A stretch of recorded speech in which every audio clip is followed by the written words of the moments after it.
the house is flooded, but at least it won't sink.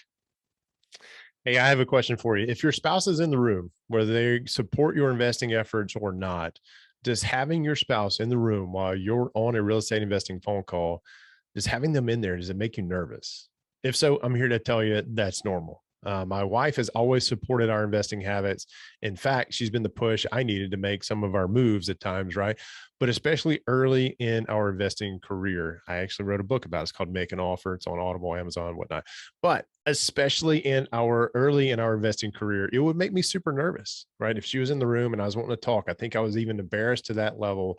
I didn't want her to hear me saying something idiotic, right? And Jeff gives us a real example of how his very supportive wife makes him nervous in this episode. So if you want to stick around, if you're going to stick around, so if you want to chat about anything we discussed here today, stick around to the end. Give you my cell phone number. This is episode number 175 of the W2 Capitalist podcast. This is what this is. I think the only, to be honest, I was a little disappointed with the last one. I feel like you were disappointed. You left early before we had a real conversation. We had real talk for 15 minutes after you left. Because you left. He was so frustrated. He left. He was like, I got to go to this conference. Just like tonight, Jamie's like, well, I got the kids. I can't do anything. And Jet, last week. First of all, I don't like Trina came into the room and I told her, I was like, I don't want you in the room when I'm doing this. And she goes, this is private. You can hear it later. Yeah, that's fine. You want to listen to it later, that's fine. But when I feel her back here, I just, and I had my earphones on, so she can't hear the conversation, but she could hear what I'm saying. Yeah. And I just feel like the judgment, this is what you're spending your time doing. Yes. And so I told her, once we did actually have to go, we were wrapping up the conference, they had a big thing at the end and we had to be there at 8:30. And sure. So I hate having that time limit. I want to be wide open.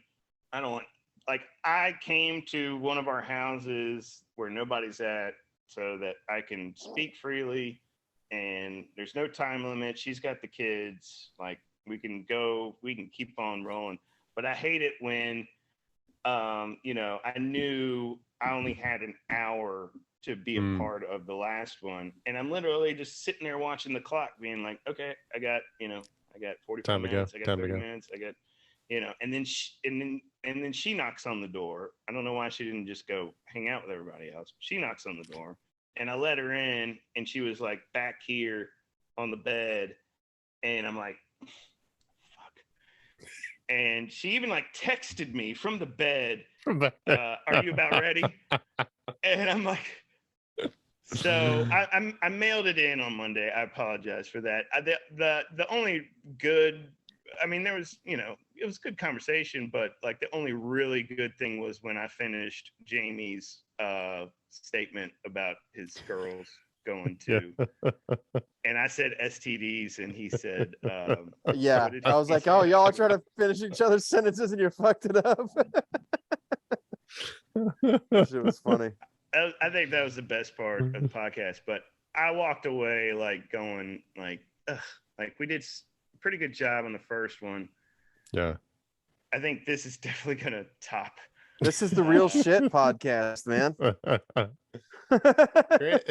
I think the transparency would definitely it makes me uncomfortable. I don't know if you guys have picked up on that, but it'll definitely I think it'll resonate with folks for sure. Yeah, so I just in order for me to be me, I need nobody here. No distract. You just don't need any distractions. Got it. And I need no time limit. Yeah. I need to be we can just let this bitch run, and once we all get bored with it, then we'll just be okay. Yeah. Today. I wish Jamie was here. I know he had seems well, not Jay's looking at his watch. Yep. Are you on a time limit here? I kinda because we're in this 2-bedroom Airbnb and this is my son's room. My son and I we're sharing a room while we're here, and so you got 2 girls and a boy, right? Correct. Yep. So the girls sleep together and the boys sleep together. So the girls are in one room, the guys are in the other. We get to do guy stuff. I don't like sleeping with my son. No? No, I mean, not that I think it's creepy or anything. Like, Is he a like kicker? he's a nighttime ninja, and he kicks the shit out of me. So I don't know if y'all can see this, but I have a scratch on my forehead right here. I woke up the other morning with that there. I heard a bark. No, what? You heard a fart? What? Sorry, no, our dog was outside barking. He's good Oh. now. Go on. But I am pretty certain that he clawed me or headbutted me or something in the middle of the night. And he and I both, we are very deep sleepers. So there's no telling what happened. But night violence. You gotta be careful. So much. They do. I kind of build towers of pillows around him, around me, so that if he comes over, it's a safety mechanism for sure. That's weird. I was such a strong sleeper as a kid. My mom used to pinch me to make sure I was still alive. Hi Joe, I love you. Shout out to everybody's moms. But now I sleep super light. Like I'll wake up especially if I'm in a new area, like a mosquito flying over my head will wake me up and like make me pull iron. I'm like, what's that? Like it's from like shipping though, like having a literally like air raid siren going off next to your head while you're on a boat, like that gets you out of bed and clothed before you even know what's going on. Yeah. So I'm on edge all the time. I don't know how I'm going to do with kids. when I had the kids to myself, like for 2 weeks, before we came down here, like, there's no way anything bad's going to happen to these kids on my watch because I would never be forgiven. Never live it down. Never live it down. So these kids are going to be, they're going to survive. They're going to make it. And I can relate to that. So like we would all kind of sleep, like we have this room where like there's a bed on the floor and it would be me and the baby, and then there's like this race car bed that Owen sleeps in, and like I would just wake up all the time and I'd be like, okay, is everybody breathing? Like luckily they're pretty loud breathers when they're sleeping. So like I just wake up and I'm like, I couldn't go back to sleep unless I knew that they were breathing, because like that shit ain't happening on my watch. Like they're gonna make it. So Roland sleeps so hard. So we've been working on bed waiting. Oh shit, training. Oh, how does that little baby sleep? Look at that one. On pins that and was needles. The baby I was making sure that was alive while Caitlin was gone, because the same exact sentence, like I'd never live it down. So while she was deployed, I'm dead. If he's dead, I'm dead. Yeah. Whether it's your fault or not, you're done. Exactly. Because it's gonna be your fault. 100% relate. So yeah, I'm with you. It doesn't matter. Natural causes, whatnot. It's all you. A murderer comes in, that's on.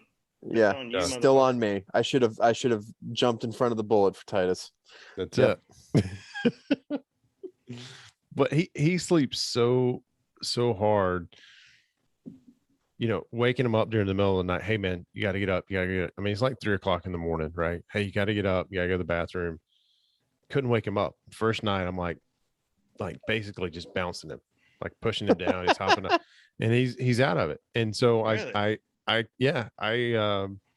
I started doing some research, little Google magic, and found this article that says take a wet washcloth and just start rubbing their face with it. Smack him with it. Hit them with the tortilla like they're doing on the Instagram. Yes, the tortilla challenge. But no, it would get him awake to the point where he would sleepwalk to the bathroom. Like I would go with him and make sure he didn't fall over. Jesus.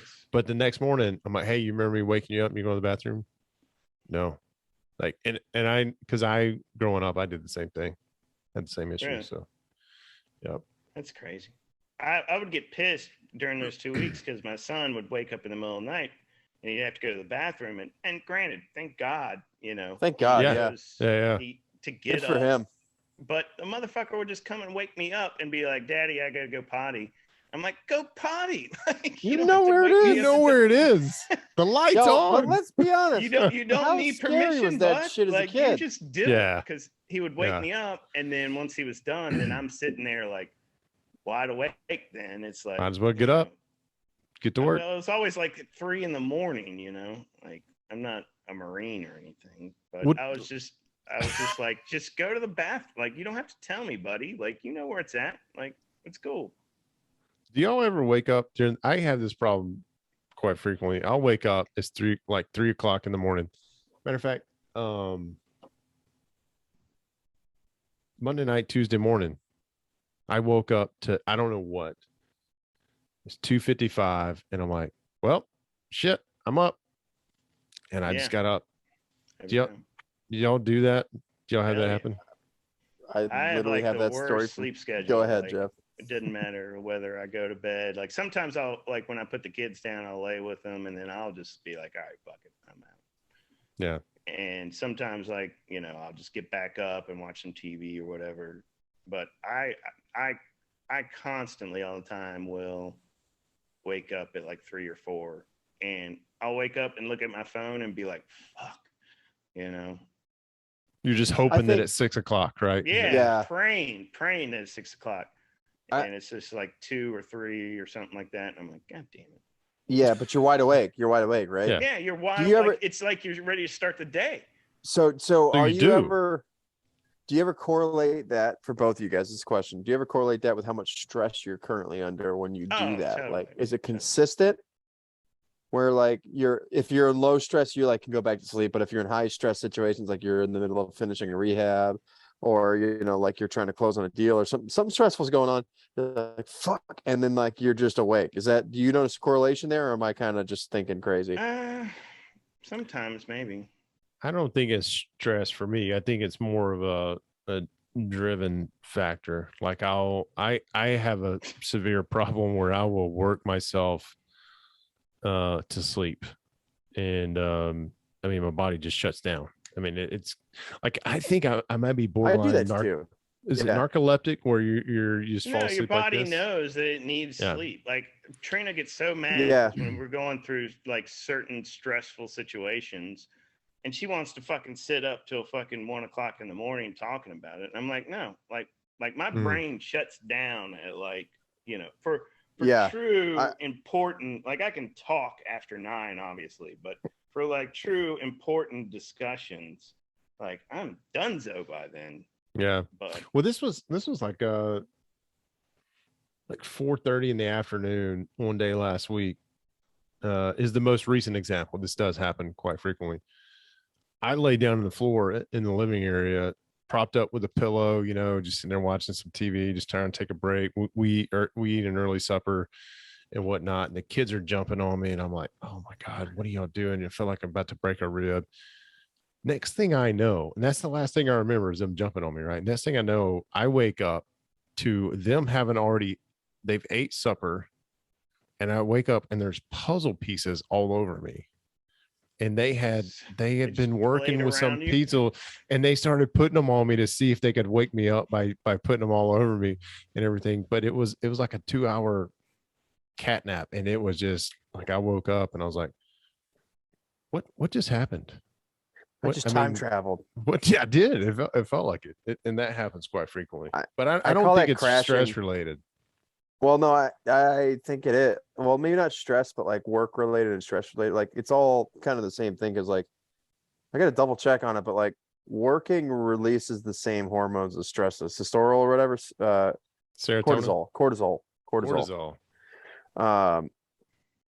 Again, not a neuropsychologist or whatever, but it releases the same neurochemicals. So I call it, like, my term for it is crashing into the runway. Like if I'm working too hard, Caitlin will point it out. She's in the room now, so I'm gonna refer to her. Caitlin's right there. Caitlin knows that Thursdays are my day to crash into the runway, because like I will try to work. I'll do like maybe 4 to 6 hours of meaningful work, and that's generous. And then I'm like, she's like poking me with a stick, and there's like a fly flying in and out of my mouth, and I'm like, have TV on, but I'm not watching it. I'm just like, I crashed into the runway. So like Thursdays are my Saturdays now, you know? Yeah. Because it's just my body's definitely like, especially like with how much we've done in the last few years, like if I push it to the limit, like eventually my body will be like, no, you're done. Mm-hmm. You're out, and I'll get, pains and aches and just, can't think straight. And it's my body saying like, you just need to fucking take a break, Yeah. Now, my wife doesn't always agree with that on that timetable, but I'll tell her, I'll be like, look, I've done all this shit all this week. Like, I understand you got shit you want to get done, but like, I got to listen to my body. Like, you have to, Cassie and I, when we're in that situation, we don't really get to have that conversation. I mean, she's talking and I, not out of disrespect, like I'm out, and she knows it. And she's like, oh, you fell asleep. Like I probably need to go have some kind of study done to see if I'm. Well, at least she respects it. She does. She definitely does. Now she will make fun of me for it. Wake your ass up. I still have things to say and you need to listen to them. And the kids all make fun of me for it too. Like son's real big into Pokemon right now, right? And there's a Pokemon, his name is Snorlax. Snoring. You're Snorlax. I'm Snorlax. And that's like, look, Daddy, that's you. That's he pretty sleeps funny. all the time. That's his superpower. As a millennial, that's actually hilarious to me. Awesome. Daddies don't get a lot of respect, man. They don't. And it's okay. I don't. And don't get me wrong. I know it's I want to preface this with like, I understand mommies get a lot of shit too, but I think I always see this thing on Facebook from Chris Rock, and it's like, how to get slapped in the face?